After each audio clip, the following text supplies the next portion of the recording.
voluntaria. Acción. ¿Ya? Bueno, comenzaremos con el boletín de la OMS. Me gusta empezar con esto, de 1996, porque fue la alarma que dio la OMS y dijo que la diabetes mellitus ya estaba empezando a surgir en ese siglo como pandemia, ¿ya? Que cada vez eran mayores los casos de diabetes mellitus en el mundo y de personas que morían ya con diabetes. ¿Bien? En los 80 y 90 ha sido el boom de las comidas rápidas a nivel internacional, con la aparición de las hamburguesas, las pizzas, las paltas, comidas ultraprocesadas, el sedentarismo. Apareció justamente ya el acceso a la televisión, ¿no es cierto? Porque entre los 60 y 70, 50, 60 y 70, la televisión era exclusiva de personas millonarias y ricas. A partir de los 70, 80 y 90 ya la televisión costó menos y las personas ya podían tener televisión, ¿no? Y justamente apareció justo esto del lema que había en esa época, de que decía que la tele unía familias, ¿no es cierto? Y unía familias sí, ¿no? Porque en esa época las familias de los 80, 90 se ponían frente al televisor para desayunar, almorzar, cenar. Si ustedes miran series basadas en los 80 o miran las propias series de los 80 mismos, todas las familias, y el lema era reunirse, mirar tele y empezar a comer, ¿no es cierto? A partir de ahí fue promoviéndose el sedentarismo sutilmente por debajo, ¿no? Que hoy en día ha afectado harto. Muy bien, hablando un poquito, y antes de hablar de diabetes mismo, vamos a recordar un poquito de la anatomía del páncreas, vamos a recordar un poquito de la fisiología y del funcionamiento pancreático, ¿ya? El páncreas, como ustedes saben y recordando, es un órgano retroperitoneal de difícil acceso quirúrgico, de difícil acceso médico también. Es una glándula muy lábil, muy frágil, muy rica en su vasculatura, muy rica en la red nerviosa o la inervación que tiene, y está rodeado de otros órganos importantes, ¿ya? Y tienen en su interior anatómicamente unos conductos que van a conectar con otros conductos llamados conducto biliar, y de ahí viene el nombre de conductos pancreáticos biliares, ¿no es cierto? Tenemos el conducto de Wilson, que es el que está aquí al medio, que es el más grande y juega un papel importante para la parte exócrina del páncreas, ¿ya? Luego tenemos el conducto accesorio, que es el conducto de Santorini, que va conectado también con el Wilson, y el conducto colédoco para que haga la unión, ¿ya? Y a través del colédoco pues se conecta por acá a la vesícula biliar y las vías biliares, ¿no es cierto?, hepática. Entonces, esta parte anatómica es importante recordar que está compuesto de cabeza, de cuello, de cuerpo y de cola, ¿ya? ¿Y por qué es importante recordar la anatomía? Pasa que hoy en día, en la actualidad, se habla mucho de tratamiento para cura de la diabetes, ¿cierto? Y se habla mucho de trasplante pancreático. No sé si han escuchado de trasplante pancreático para la cura de diabetes. Si no han escuchado y no han leído ni un artículo sobre esto, pues yo les hago mención que en Europa estaban haciendo un grupo de cirujanos tratando de ver técnicas para implementar, para hacer trasplantes pancreáticos para poder curar lo que era la diabetes. Bien, especialmente diabéticos tipo 1, donde mueren las células beta pancreáticas, ¿ya? Pero hasta ahora y hasta la fecha no tenemos mucho éxito completo en cuanto a la cura o el trasplante, ya que al momento de fallecer la persona, rápidamente tiende a haber una hipoxia, ¿no es cierto? En la muerte va a haber isquemia, hipoxia, y empiezan a morir lentamente algunas células, otras mueren más rápido, otras mueren más lento en el transcurso del post-mortem, ¿cierto? Las glándulas que son fiables y lábiles, como el páncreas, como las gónadas, como la hipófisis, tienden rápido a necrosarse y a morir más rápido. Entonces, por esa parte también es difícil.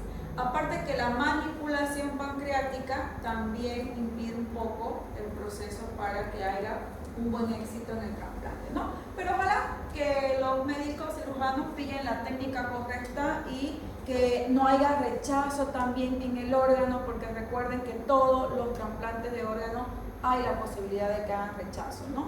Entonces, para hacer un trasplante pancreático con éxito y curar realmente la diabetes, va a estar un poquito difícil de todas partes. Es como si tuvieran sus manos atadas y ahí ver por un lado la técnica, por otro lado que no rechace, porque puede estar muy bien la técnica, ser un éxito la cirugía, las conexiones y todo, pero es que hay de unos días que baja el sistema inmune de la persona y empiece a hacer rechazo, ¿no? Entonces, por ahí está un poquito la cosa difícil, ¿ya?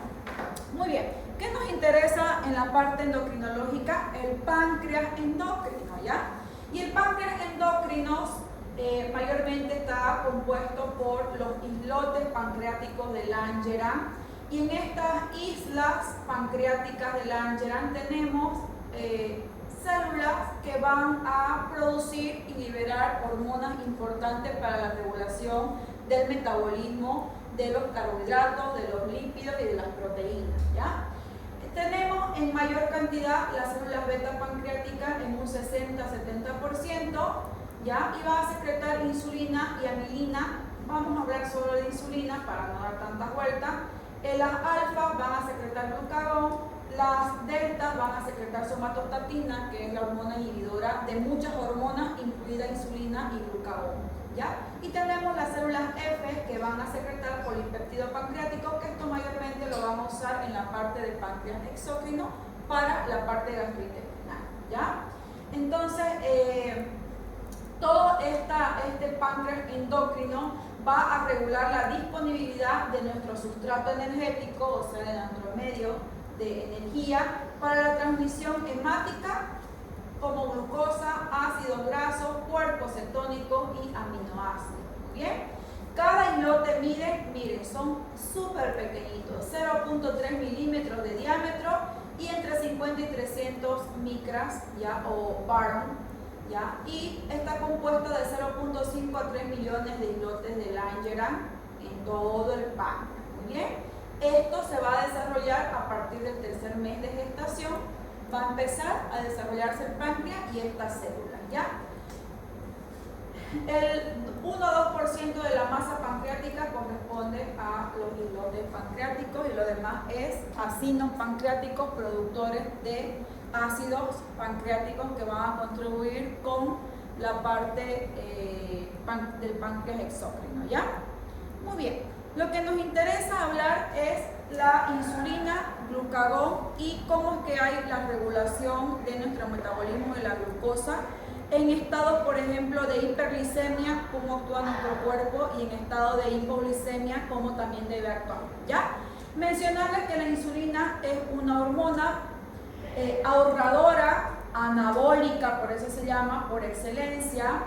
Es una proteína pequeña de 51 aminoácidos compuestas por 2 cadenas y unidas por 2 puentes disulfuro, que es la parte química, ¿ya? Esta insulina es codificada por un gen único que va a estar en el brazo corto del cromosoma 11. Por eso es que también hay otros tipos de diabetes donde va a haber alteración a nivel del cromosoma, y ahí viene la parte genética con la parte de las diabetes tipo MODY, por ejemplo, que también vamos a ver, ¿ya?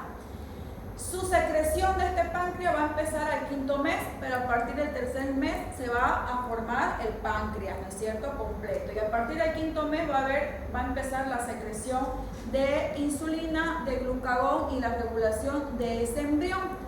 Tomen este dato en cuenta y subrayenlo por ahí, porque cuando hablemos de diabetes gestacional, este dato es importante para el comienzo de la diabetes gestacional y las consecuencias negativas que tiene la hiperglicemia en el feto, ¿ya? Acuérdense, empieza a secretarse a partir del 5.º mes de gestación, ¿ya? Su vida media está entre 3 a 8 minutos, Guyton dice 6 minutos, y se va a degradar tanto por el hígado como por la vía renal, ¿ya? Los dos van a eliminar esta insulina, ¿muy bien?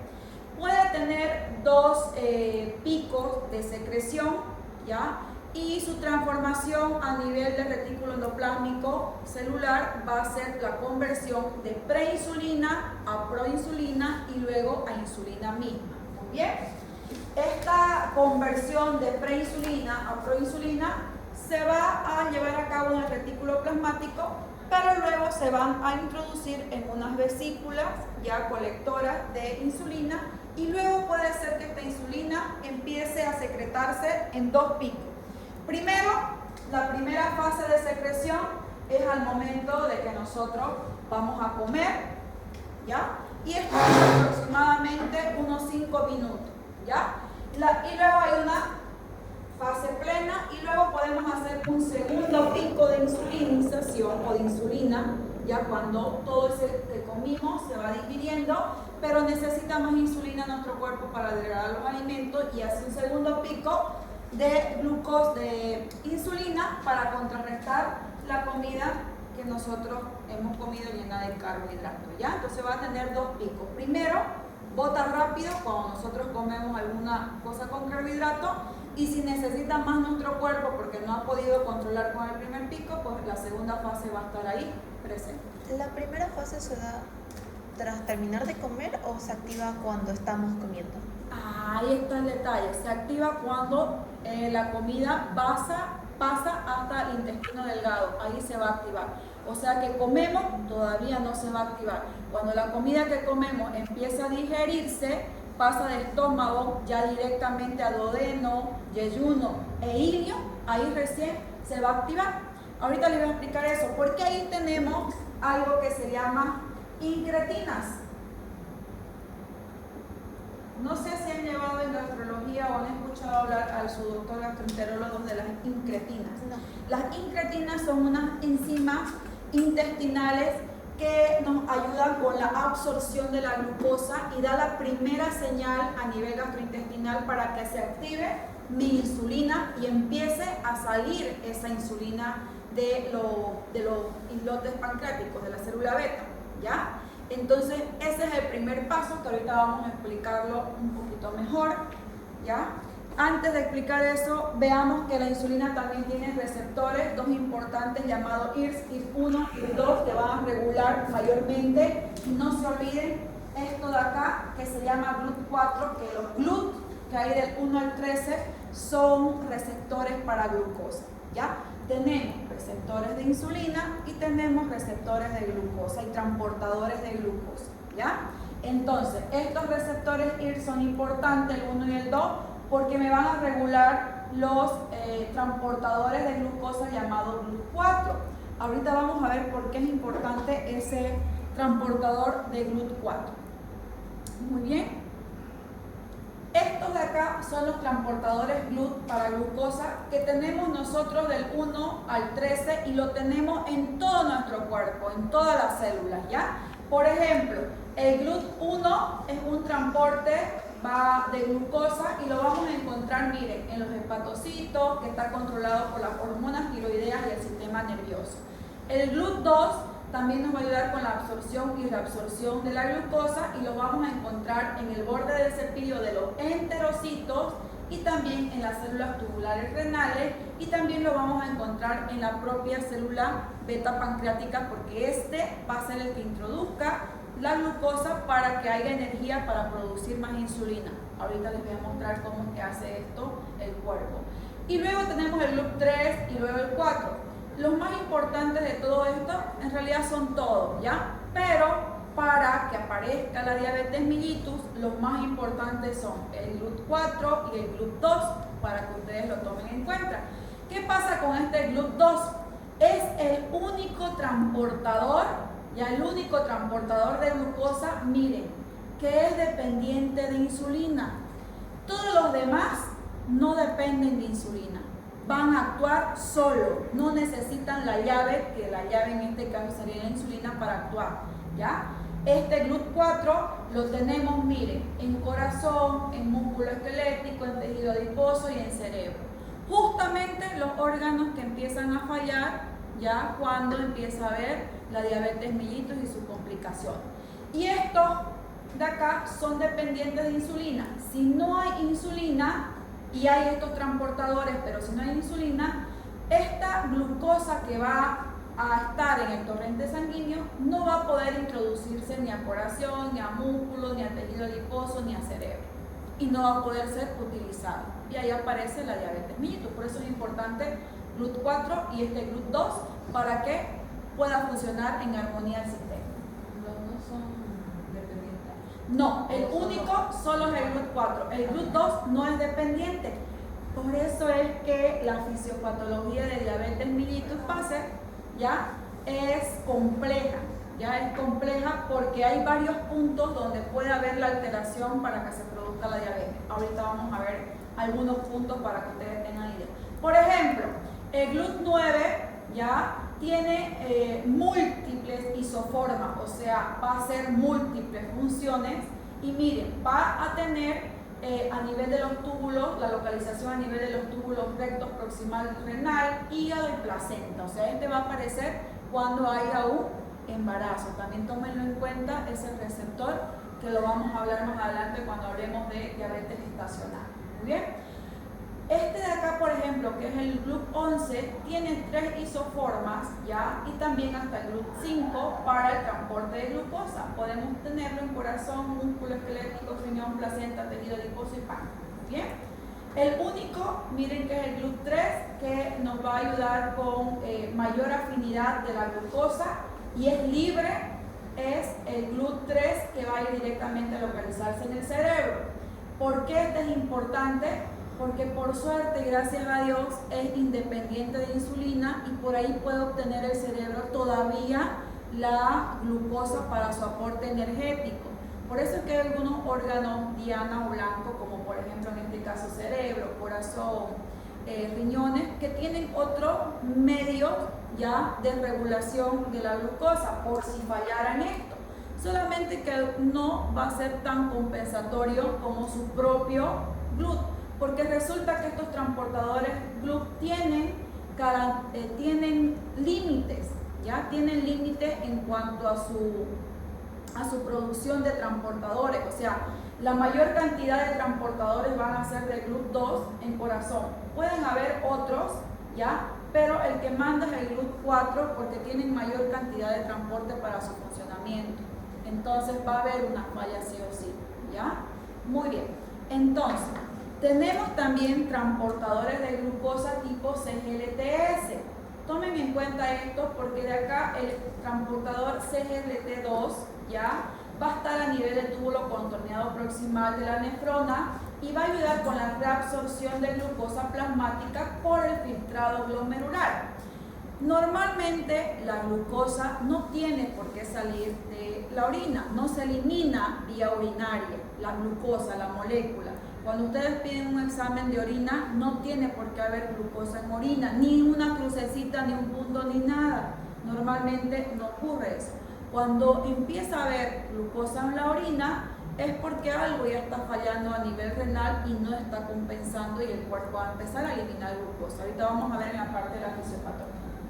Han creado un medicamento que me va a ayudar a estimular esto de acá, a inhibir esta reabsorción y más bien a bloquear estos GSLT2, me va a bloquear y va a contribuir con la salida de glucosa por la orina como un mecanismo compensatorio. Ya van a bloquear, son los bloqueadores de los GSLT2 con los nuevos tratamientos modernos para diabetes mellitus. Ya vamos a ver lo positivo y negativo cuando hablemos de eso. Muy bien, entonces, ¿cómo pasa todo esto de la regulación del metabolismo de la glucosa? Aquí va lo grueso, aquí va todo esto a nivel celular. Normalmente, nuestro cuerpo va a estar en estados continuos, porque yo digo continuos ya en esta época, porque ya nadie va a estar, de estados de hipoglicemia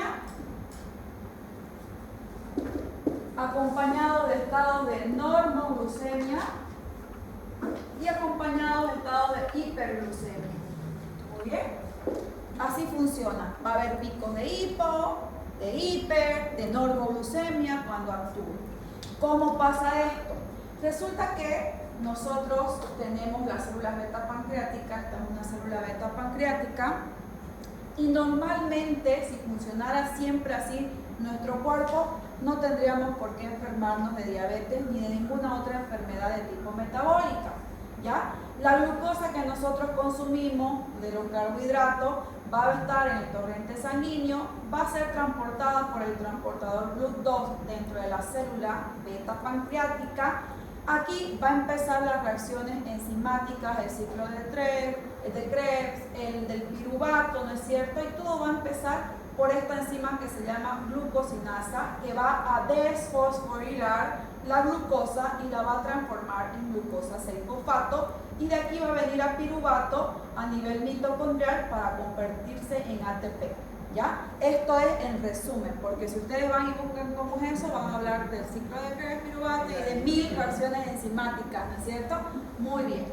Entonces, una vez que esté el ATP, por este otro lado, nosotros tenemos los gránulos, los saquitos de gránulos de insulina, que tienen que salir para contrarrestar la hiperglicemia acá en sangre que nosotros tenemos. ¿Muy bien? Normalmente este ATP, esta energía, se va a encargar de activar estos gránulos. ¿Cómo? Una vez que se forme el ATP, va a empezar a despolarizar esta membrana. ¿Cómo va a suceder esto? Por un lado tenemos los canales dependientes de potasio y por otro lado tenemos los canales dependientes de calcio. Aquí actúa potasio y calcio, ¿ya? Tiene que salir al ATP, ¿ya? Para ser utilizado afuera, en otro lado, como medio de energía y despolarizar esta membrana e introducirse a través de estos canales de calcio, el calcio. El calcio va a estar un ion positivo y va a estimular los sacos de gránulos secretorios de insulina y va a dar lugar a que esa despolarización, la membrana se vuelva más frágil y puedan pasar directamente los gránulos de insulina al torrente sanguíneo para poder disminuir la glucosa, ¿ya? Eso si fuera normalmente de esa forma. Ahora, transportémoslo a ejemplos de la vida real para que lo veamos desde un inicio, porque esto solamente pasa a nivel de la célula beta pancreática, ¿no es cierto? Recapitulemos desde el principio. Nosotros supongamos que vamos a comer ahorita, hablando de hambre, ¿no? Y nos vamos a tomar un vaso de soda y nos vamos a comer, no sé, un plato de churrasco y nos van a dar de postre una torta de coco, por ejemplo, o de chocolate si quieren, ¿no? Carbohidratos, tenemos proteínas con las carnes del churrasco y tenemos más carbohidratos a través de la glucosa de la soda, ¿no es cierto? Nuestra dieta de churrasco que vamos a comer y de la soda que vamos a consumir más el postre que es grasa y que es carbohidrato, tenemos las tres fuentes principales de requerimiento de nuestro cuerpo que necesita proteínas, ¿no es cierto? Proteínas, necesita lípidos y necesita carbohidratos, ¿no es cierto? Los tenemos los tres en esa mala alimentación del churrasco, ¿muy bien? Perfecto. Empezamos a comer y no los comemos. Masticamos, digerimos, se va al estómago, todo eso, empieza a secretarse los ácidos gástricos ahí de primera intención para degradar todo ese churrasco, la torta y la soda, empieza a descomponer. Pasa después de eso, bota la bilis también su jugo biliopancreático para seguir degradándolo porque es muy pesado, está lleno de grasa, de proteínas, de carbohidratos y el organismo tiene que empezar a degradar eso. Y tiene que también de ahí empezar a descomponer para que se pueda absorber algunas vitaminas, ¿no? Si es que existe, especialmente la carne puede ser B12 y tal vez alguna vitamina I láctea de lo que le han echado leche a esa torta, ¿no es cierto? Puede ser de ahí que haya un poquitito, ¿ya? Y va a pasar a través de los intestinos. Y en los intestinos, a nivel del intestino, nosotros vamos a tener esas enzimas que se llaman incretinas. Estas incretinas son de dos formas llamadas GIP y GLP. ¿Ya? Son importantes porque de aquí han sacado los medicamentos también para la diabetes llamados medicamentos incretinomiméticos, ¿ya? para el tratamiento de la diabetes mellitus, llamados GLP-1 y los DPP-4, ¿ya? Que eso cuando hablemos de tratamiento lo vamos a hablar a más detalle, pero ahí pónganle atención a ese detalle, ¿ya? Estas incretinas empiezan a tener y a sacar la glucosa, ya son un poco que van a querer la glucosa, el resto de la glucosa va a pasar de manera inmediata, ¿ya? Y estos van a dar una alarma a nivel de las células beta pancreáticas, ¿ya? Y van a venir a estimular mi insulina. ¿Muy bien?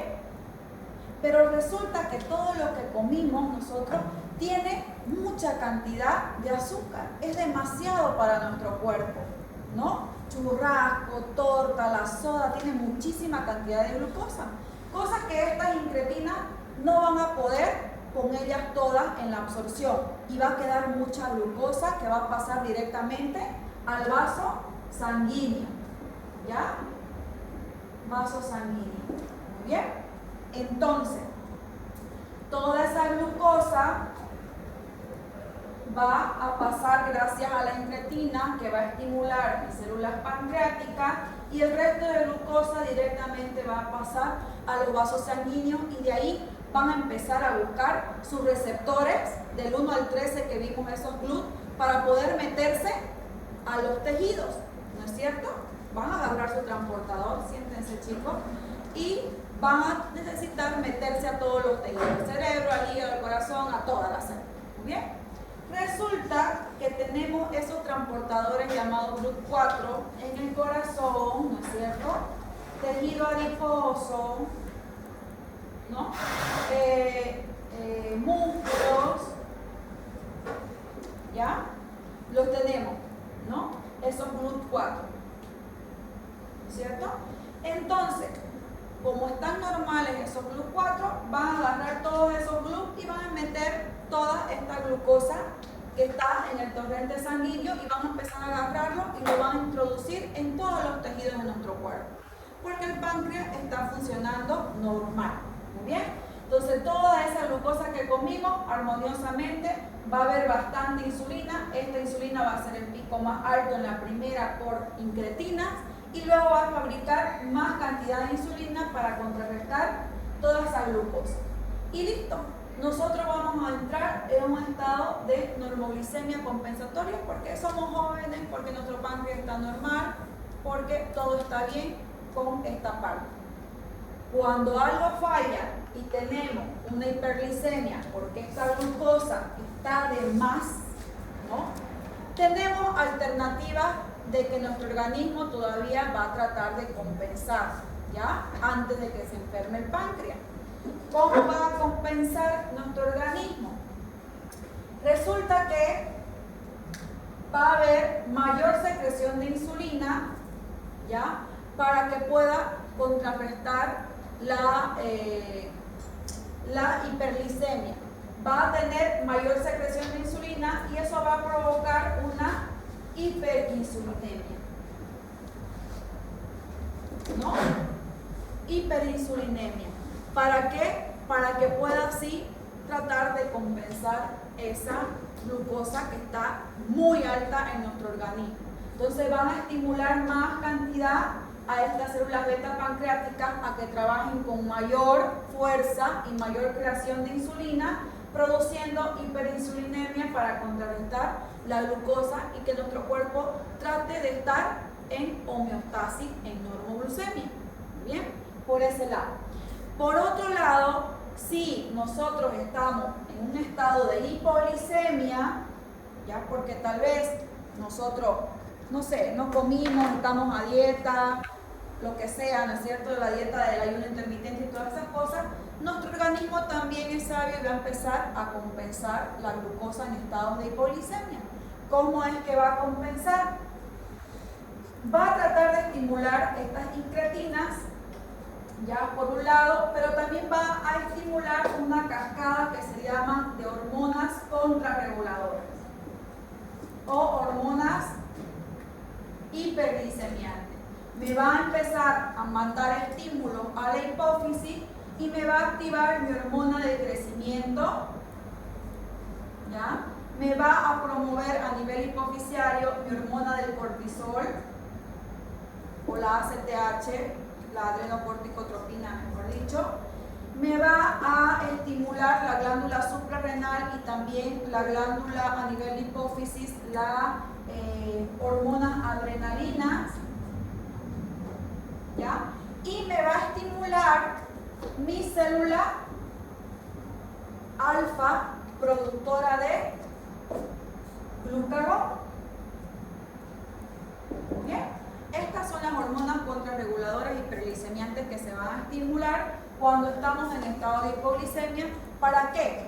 Para que a través de estas hormonas empiecen a buscar lugares, ¿ya?, de estímulos para nuevas creaciones de glucosa a través de otros medios, ¿no? ¿Y cuáles son esos otros medios? Resulta que va a estimular el glucagón con ese estímulo directo va a empezar a eliminar glucagón para tratar de compensar la glucosa. Si no puede solo el glucagón, va a seguir estimulándose y me va a activar una hormona importante en este transcurso que se llama grelina, que es mi hormona del hambre. Por eso que en estado de hipoglicemia nosotros empezamos a tener hambre, el estómago ruge, empezamos a bostezar, ¿no es cierto? Y va a activarse mi hormona grelina. Esta grelina va a empezar a seguir estimulando más todas estas hormonas contrarreguladoras. Y entonces, glucagón empieza a sacar más, pero no puede con la glucosa que nosotros no tenemos, ¿no es cierto? No puede compensar. Lo que va a hacer es irse a nivel del hígado y promover la síntesis de glucosa a través del glucógeno. Y entonces va a sacar las reservas de glucosa a través del glucógeno que nosotros tenemos en nuestro hígado para tratar de compensar nuestros estados de hipoglicemia, porque se nos ocurrió hacer una dieta cero carbohidratos porque no desayunamos o no comimos en todo un día, ¿ya? Resulta que las reservas de glucógeno no son ilimitadas, tienen un límite, ¿ya? Esa glucosa, ese glucógeno. Y esas reservas son muy pocas, no duran más de 1 a 2 horas para compensarlo, máximo 8 horas dependiendo de tu reserva de glucógeno de cada persona, ¿ya? No hay un monto fijo de que estas personas tienen glucógeno tanto, no. Cada persona va a tener su reserva de acuerdo a la cantidad de sus células a nivel hepático. Entonces, si no compensa y si tú sigues en ayuno porque no le hiciste caso a tu grelina, porque no importa, voy a seguir yo con mi ayuno porque, pucha, no quiero comer todavía, ¿qué pasa? Se acaban las reservas de glucógeno, pero esta grelina y estas otras hormonas siguen actuando y dicen, pucha, hígado, ya se acabó tu glucógeno de reserva. ¿De dónde voy a sacar más energía y más glucosa? Resulta que estas van a venir a tejido adiposo, a molestarlo, ¿no?, a nuestro tejido adiposo, y van a decirle tienes que hacer algo porque necesitamos energía y tienes que activarte a través de la segunda vía de producción de glucosa, ¿no es cierto? Y empieza a activarse la degradación de los ácidos grasos en triglicéridos y empieza a haber la utilización de energía y producción de glucosa a través del tejido adiposo, ¿no? Tratando de compensar nuestros estados de hipoglicemia para que estemos nosotros normoglucémicos y nuestro cerebro tenga su glucosa. Estamos aquí presentes tratando de escuchar, medio somnoliento, pero todavía estamos vivos, ¿no? O sea, nos mantenga vivos, porque estados de hipoglicemia menor a 30 y menor a 20 ya no es compatible con la vida, ¿ya? Un estado de hipoglicemia severo menor a 30 ya no es compatible con la vida. Muy bien, entonces de esa forma nuestro cuerpo va a empezar a regular nuestro metabolismo de la glucosa. Entonces ese es el metabolismo que hace que perdamos peso una vez que estamos... Exactamente, aquí ya se dieron cuenta. Esta es la parte del ayuno intermitente, famosísimo que le llaman, ¿no es cierto? Pero es el metabolismo de la glucosa en sí, no sé quién habrá puesto el ayuno intermitente, pero el metabolismo de la glucosa glucosa por el cual mientras más horas de ayuno tú estés sin comer, va a llegar a la utilización de estas grasas para promover la producción de glucosa y también ayuda con la disminución del peso. Pero ¿qué pasa? Le iba a preguntar, porque dicen que igual está, o sea, que el ayuno intermitente estaría contraindicado para Sí, cierto no para tipo de... todo. Ajá. Hay personas que no pueden hacer ayuno intermitente y hay otras que sí, hay otras que les asienta o no. ¿Por qué pasa? ¿Qué pasa con esto del ayuno intermitente? Pasa que se activan todo esto y nosotros al fin y al cabo vamos a comer, ¿no es cierto? Otra vez vamos a volver a comer.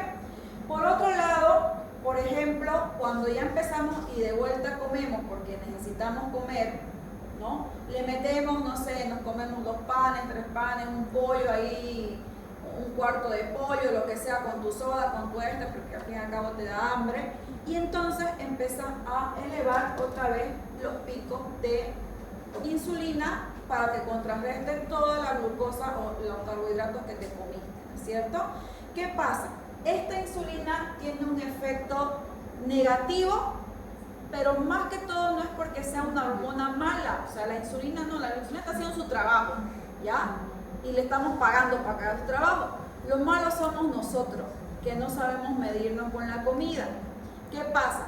Esta insulina, ¿ya? Cuando tenemos exceso de glucosa y no hay cómo compensarla porque resulta que ya metió todo al hígado, ya lo transformó en glucógeno, ya quedó como reserva, resulta que la glucosa restante en los vasos sanguíneos, cuando todavía funciona bien el páncreas, va a empezar a llevar esa glucosa al tejido adiposo y se acumula esa glucosa en forma de grasa para que nosotros la podamos utilizar más adelante.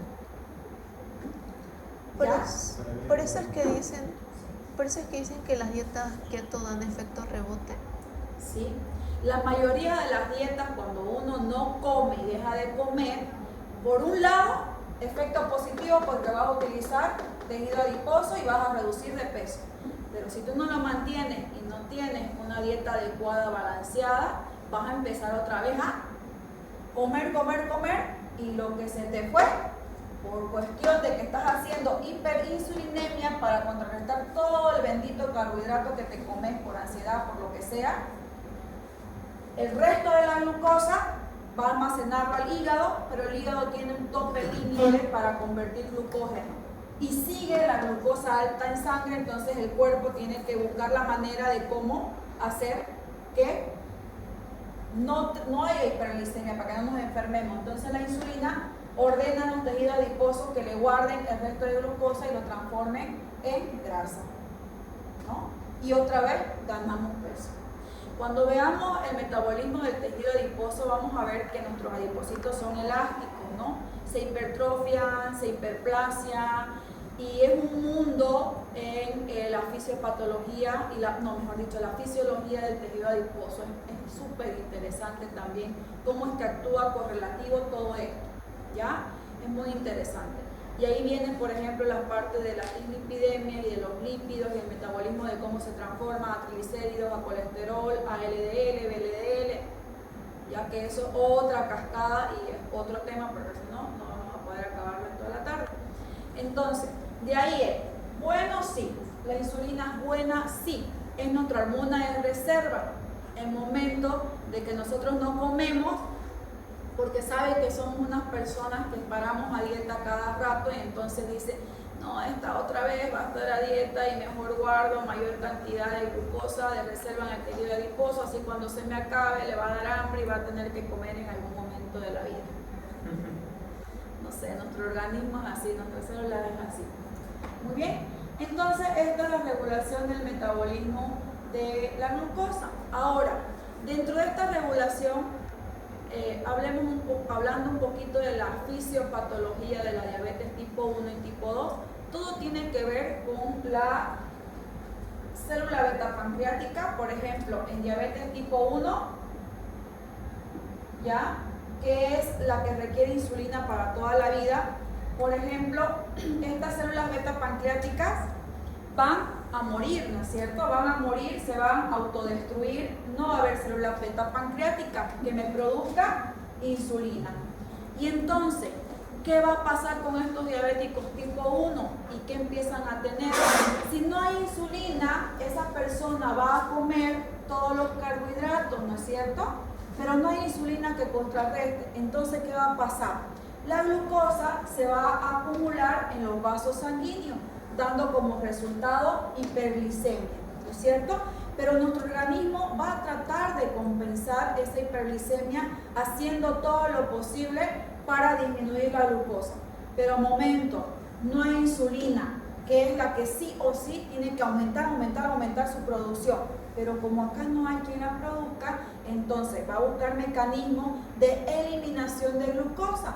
Y entonces, ¿qué va a pasar en nuestro cuerpo internamente si no hay insulina? Aquí viene la parte de la fisiología de la diabetes tipo 1. Esa hiperglicemia va a aumentar la osmolaridad plasmática a nivel sanguíneo, ¿no es cierto? ¿Y qué va a hacer? Por un lado, va a necesitar compensar esa osmolaridad plasmática de nuestro cuerpo. En manera de compensación, va a necesitar mayor cantidad de agua para que disminuya los niveles de glucosa en sangre.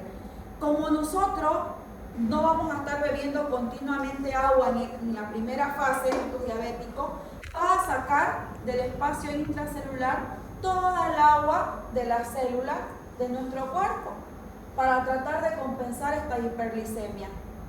Y con ello va a arrastrarse el potasio intracelular para diabetes tipo 1. Estamos viendo la fisiopatología de diabetes tipo 1. ¿Ya?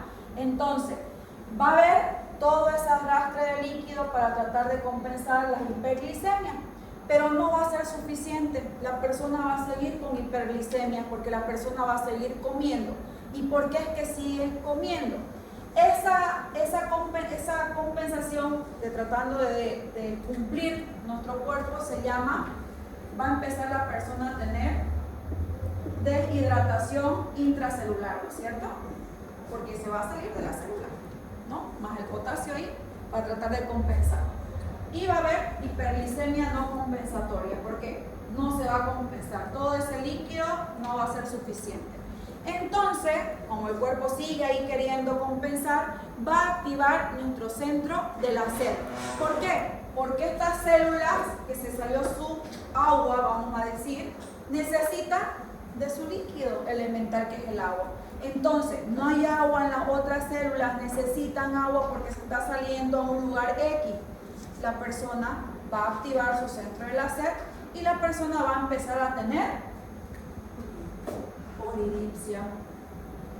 Y la persona va a empezar a tener sed y a tomar agua, ¿no?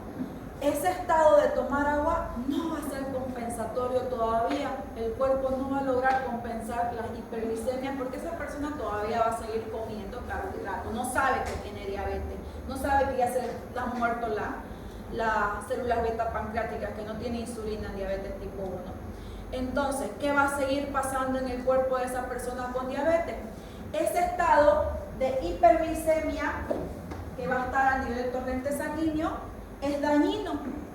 Se va a empezar a acumular en otros lugares de nuestro cuerpo esa glucosa y se va a convertir en radicales libres, malignos, tóxicos para nuestro cuerpo, ¿no? Aparte de eso, la persona va a empezar a tener polifagia. ¿Y por qué va a venir la polifagia? Que va a tener mucha hambre esa persona. No, el diabético tiene mucha hambre. Como las células no tienen su materia prima, porque no hay insulina que ayude a meter a corazón, a tejido muscular, a tejido graso, a cerebro, porque este GLUT4 es dependiente de insulina y ya la reserva de los transportadores de demás ya salió para tratar de compensar, pues va a empezar la persona a estimular el centro del hambre porque las células necesitan energía. El cuerpo lo interpreta como que la persona no haya comido, pese que hay alta glucosa en el torrente sanguíneo, más no hay glucosa para que sea utilizada como fuente de energía. Y entonces va a estimular al centro del hambre, la grelina se va a activar toda esa cascada de las hormonas contrarreguladoras porque no hay energía.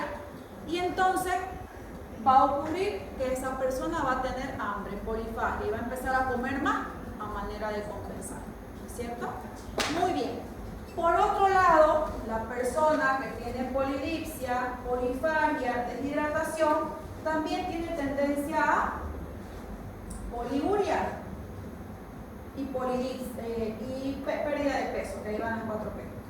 ¿Cómo ocurre esto de la poliuria? Teníamos la activación del centro de la sed, ¿no es cierto?, para compensación de la deshidratación intracelular que estaba ocurriendo en el cuerpo de esa persona.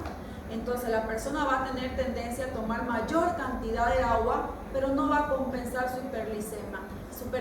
Entonces las personas van a tener tendencia a mayor eliminación de la misma agua que están tomando. Y de ahí viene la poliuria, especialmente la nicturia durante las noches, porque las personas van a tener sed, mañana, tarde, y en la noche es peor. Y se van a levantar 1, 2, 3, 4 veces durante la noche, y a eso se le llama nicturia. Muy bien, hasta ahí entra toda esta cosa de las 3P. Pero ¿cómo pasa esto de la pérdida de peso en el paciente? Resulta que ya el cuerpo realmente se cansó de todo este mecanismo de compensación. Ya dijo, no, la persona come pero la glucosa sigue alta porque no llega la energía a las células, sigue en hiperglicemia la persona porque el cuerpo entiende que no hay, porque no llega, porque no hay su transportador, porque algo está pasando, porque no hay la célula, no hay insulina. Y entonces dice, bueno, activemos las otras vías de compensación porque estas hormonas están actuando y activemos la vía del glucógeno, ¿ya?, para compensar, porque el cuerpo piensa que está en hipoglicemia porque las células necesitan, pero como hay hiperglicemia sanguínea, más no hay la producción, entonces activemos el glucógeno. Se acabó el glucógeno, miércoles, ya. Que coma la persona, sigamos activando la grelina y las hormonas hiperglicemiantes, la persona sigue comiendo y la glucosa sigue elevándose a nivel plasmático y sigue ocurriendo un círculo vicioso. Miércoles, no funciona esto y necesito energía para mi célula, y aunque tiene alta energía, no la está utilizando. Entonces empieza a agarrar al tejido adiposo. Y la persona entonces empieza a perder peso, ¿no? Para compensar de ahí la energía. Por eso es que la persona no muere tan rápido con diabetes, ¿no es cierto? No, es un proceso crónico de larga data, ¿no?, y de sufrimiento y de estrés para el organismo, ¿ya? Y de ahí empieza a ver la pérdida de peso, tanto para diabetes tipo 1 como para diabetes tipo 2, lo mismo sucede en cuanto a la fisiopatología y la aparición de los síntomas que tiene el diabetes. De ahí es que viene la visión borrosa por la hiperglicemia, el cansancio, porque paran cansados, pero no paran cansados porque sean flojos, sino porque su materia prima no está siendo utilizada y su célula la necesita, y como no tiene, van a estar cansados, somnolientos, desganados, y aprovechan el sistema inmunológico tiene tendencia también a disminuir, empiezan a aprovecharse algunas bacterias, hongos especialmente, la cándida ya aprovecha, y por eso es que algunas primeras señales ya de aparición de estas enfermedades, tanto para diabetes tipo 1, tipo 2 y gestacional, es la aparición, por ejemplo, de candidiasis, ¿ya?, bucal, vaginal, infecciones urinarias, infecciones como neumonía, o sea, ¿no? Y de aquí, de la utilización del tejido adiposo, ¿ya?, empieza a desdoblarse lo que se llaman los ácidos grasos, se me fue la palabra, pero empiezan a convertirse en acetato, hidroxibutirato y cetonas, ¿no es cierto? Cuerpos cetónicos. Ahí está, se me fue ahí de la mente porque estaba pensando ahí en mis neuronas, me fallan. Empiezan a formarse los cuerpos cetónicos, y los únicos cuerpos cetónicos que pasan a través de la orina que vamos a encontrar en el examen de orina va a ser las cetonas positivas, ¿no es cierto?, que son los cuerpos cetónicos presentes. Y por otro lado, el cuerpo va a empezar a eliminar glucosa, porque va a decir, riñón, tú tienes que hacer algo porque tenemos exceso de glucosa en sangre, entonces hay que sacarla de alguna forma, y empiezan a activarse esos canales ya a nivel renal, a nivel de los túbulos, y empieza a eliminarse glucosa por la orina. Y ahí tenemos la glucosuria y tenemos los cuerpos cetónicos presentes. Y ahí está la fisiopatología en resumen de la diabetes mellitus tipo 1 y tipo 2 y la aparición de los síntomas. Ahora, ¿hay pequeños detalles? Sí. En la diabetes tipo 2 especialmente, sí. Ahí vamos a ver que hay un estado que se llama de resistencia a la insulina y prediabetes. Pero eso lo vamos a dejar para la próxima clase cuando entremos en prediabetes, porque ahí vamos a ver que algo pasa en todo este mecanismo y un espacio de tiempo que se llama historia natural de la enfermedad de la diabetes tipo 2. En la de tipo 1 es directo, no hay células y empieza a ver todo ese mecanismo. Cuerpos cetónicos abundan, va a haber glucosuria, va a haber hiperglicemia, eso va a llevar a que haga o se manifieste una complicación aguda de la diabetes llamada cetoacidosis diabética. Va a empezar a haber acidosis de tipo metabólica, el pH empieza a disminuir y los diabéticos tipo 1 van a llegar la mayoría a la emergencia. No hay más. Todos, no hay ninguno que no llegue a la emergencia. Todos, así por ley, llegan a la emergencia con esta descompensación hemodinámica. ¿Ya? Muy bien. Entonces, hasta ahí. ¿Preguntas? Entonces, si la persona que es diabética es tipo 1, tipo 2, elimina totalmente los carbohidratos, ¿qué pasaría? ¿Lo mismo? ¿Los cuerpos cetónicos se acumularían igual? ¿Cómo? A ver, no entiendo nada. Lo que pasa es que hay varios tipos de dieta, hay otros unos que son bajos en carbohidratos, otros que son directamente nulos. Por ejemplo, la dieta cetogénica se basa en la producción de cuerpos cetónicos y tiene, ¿no es cierto?, por ayuno prolongado. Y sí, por ejemplo, ahí no comes carbohidratos y tu cuerpo va a agarrar como energía los ácidos grasos y van a convertirlo en cuerpos cetónicos. Por eso es que la dieta cetogénica, por ningún motivo un paciente diabético tiene que realizarlo. Por ejemplo, ahí está contraindicado. O pacientes con resistencia a la insulina también. Para ellos puede ser ayuno intermitente hasta cierto tiempo, digamos, dependiendo de las horas. Porque para ayuno intermitente hay de 8 horas, 12 horas, 16 horas, 24 horas, 72 horas si quieren también, ya dependiendo del ayuno que vayan a tener. Y la dieta cetogénica, que es basada en que promueva este tejido adiposo y empiece a eliminarse, tú solamente tienes base de proteína pura y lípidos, ¿no es cierto? ¿Para qué? Para que de ahí nuestro cuerpo obtenga la energía, más no de los carbohidratos. Pero ¿qué pasa con esa dieta cetogénica? En un inicio, como el cuerpo es sabio, va a empezar a elevarse todas esas hormonas de contrarregulación y va a empezar a eliminar las reservas de glucógeno. O sea, todo va a actuar en compensación a mi dieta cetogénica porque no hay carbohidrato, ¿no? Entonces todo va a actuar así. Cuando ya vas varios días con la dieta cetogénica, tu cuerpo va a caer en cuenta, no hay carbohidratos, tengo que utilizar y solamente me está comiendo proteínas y lípidos, entonces solamente voy a tener que utilizar la vía del tejido adiposo como fuente de energía. Y de ahí va a empezar la creación de esto y las personas tienen tendencia a tener cuerpo cetónico en ayuno, normalmente ocurre eso. ¿Ya? En orina normalmente hay que ver, porque la mayoría de que hace un ayuno prolongado normalmente va a haber cuerpo cetónico positivo, no significa de que sea diabético, hay que preguntar si no está en ayuno y de cuántas horas está su ayuno. Inclusive, de acuerdo al metabolismo de personas, ya con 8 horas de ayuno, algunas personas ya eliminan cuerpo cetónico, o sea, su metabolismo es muy rápido, que ya al otro día si le pides un examen de orina, ya hay cuerpos cetónicos presentes. No significa que sea diabético, más el ayuno mismo es el que ocasiona eso, ¿ya? Entonces sí, hay esos tipos de cosas y de compensación de nuestro cuerpo con respecto a la glucosa y a lo que comemos nosotros, ¿ya? ¿Es positivo? Sí. ¿Es negativo también? Se tiene que mantener, sería lo mejor. Lo ideal sería mejor llevar una alimentación saludable donde haya carbohidratos, proteínas y lípidos y puedas mantenerla en el tiempo, ¿ya? No es bueno dejar de comer bruscamente porque sí, como decía acá Fabiana, hay efectos rebote, claro. ¿Qué hacen los medicamentos para la pérdida de peso?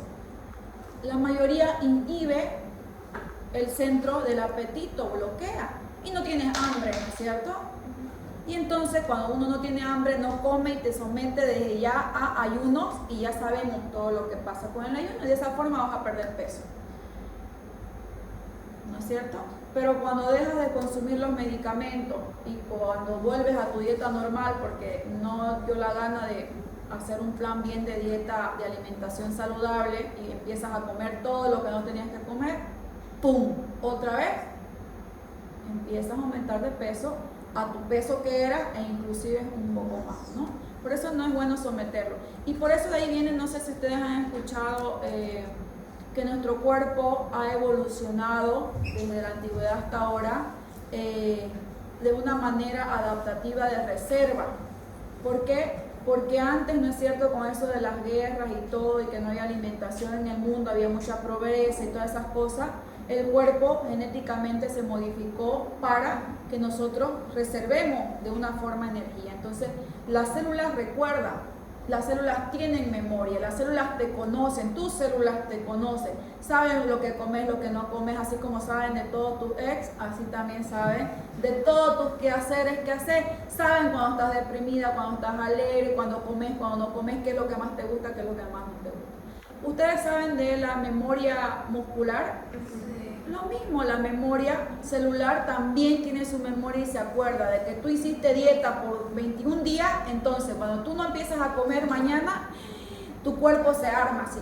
Otra vez empezó a hacer la dieta de 21 días, ¿no? O sea, tus células saben que ya no vas a comer 21 días. Y cuando ya pasan los 21 días, tu cuerpo dice, esta vez creo que va a mandar más tiempo de dietas, por ejemplo. Entonces me tengo que armar tejido adiposo, ¿no? Y por eso el efecto de la pérdida de peso se ve a partir del mes de que tú empiezas a hacer una dieta, ¿no?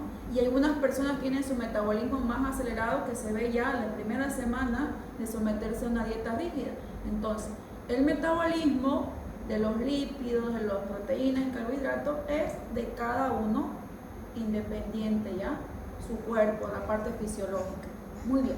Entonces, factores que intervienen en el aumento y la disminución de la insulina, pues miren, ahí tenemos algunos factores que lo hemos mencionado. Va a aumentar la insulina cuando aumente la glucosa para compensar, cuando aumenten los ácidos grasos en la sangre, los aminoácidos en la sangre, cuando se activen las hormonas de contrarregulación, cuando hay un estímulo parasimpático, cuando hay un estímulo beta-adrenérgico, cuando hay una resistencia a la insulina, obesidad, cuando la persona consuma medicamentos como sulfonilurias, que son secretagogos y que son medicamentos para la diabetes. Y va a disminuir, obviamente, cuando no haya glucosa, pues ¿para qué se va a activar la insulina? ¿No? Disminuir. Estados de ayuno, la somatostatina va a inhibirla cuando hay actividad alfa-adrenérgica, y la leptina, que es la hormona de la saciedad, pues va a bloquear también que no haya insulina. ¿Bien? Glucagón, pues es todo lo contrario de la insulina. ¿Qué horas son ya? 5:10. Con razón, ¿no? Ya. Glucagón, vamos a hablar de esto, va a ser los efectos opuestos a los de la insulina, todo, ¿ya? Esta es una hormona catabólica, o sea, derrochadora, hiperglucemiante, más sus efectos solamente producir hiperglicemia, ¿ya? Y la relación insulina-glucagón, pues va a aumentar el glucagón, nos va a ayudar con la glucogenólisis, gluconeogénesis, efecto inotrópico, y la insulina aumenta la glucogénesis, glucólisis, síntesis de los triglicéridos, disminuye la glucogenólisis y la gluconeogénesis. Estas palabritas que ven acá, van a escribirla en su cuaderno de apuntes o en su y van a buscar el significado de estas palabritas ya como tarea para la próxima clase práctica, ¿ya? Porque si les pregunto ahorita qué es glucogenólisis, qué es gluconeogénesis, qué es glicólisis, ¿no? Lipólisis, así que ahí, ¿ya?